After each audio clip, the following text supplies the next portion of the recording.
কি হয়েছে? বাবার নাই। আসসালামু আলাইকুম। আমি জনাব মোহাম্মদ ওবায়দুল হক সাহেবের বড় সন্তান এনামুল হক। আমার আব্বা এই এলাকার স্থানীয় একজন বুজুর্গ ব্যক্তি ছিলেন। আমার আব্বা যদি মনের অজান্তেও কারো মনে কষ্ট দিয়ে থাকেন, তাকে আপনারা মাফ করে দেবেন, ক্ষমা করবেন। আমার আব্বার জন্য দোয়া করবেন, আমার আব্বাকে যেন আল্লাহ বেস্ট নসিব করেন, মাগফিরাত কামনা করবেন। তার যদি কোনো দেনা পাওনা থাকে, কারো কাছ থেকে কোনো ঋণ নিয়ে থাকেন, আমি তার বড় সন্তান, আমার সাথে যোগাযোগ করবেন। আসসালামু আলাইকুম।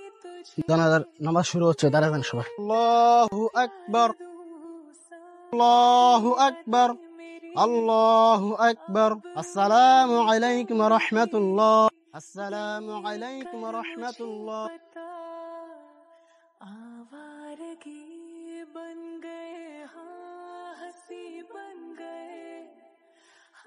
দেখো ভাতিজা, হওয়ার তা তো হয়ে গেছে, একমত আল্লাহর কাছে, তিনি তার কাছে নিয়ে গেছেন। বলছিলাম যে এখানকার বিষয়ে কিছু ভাবছো?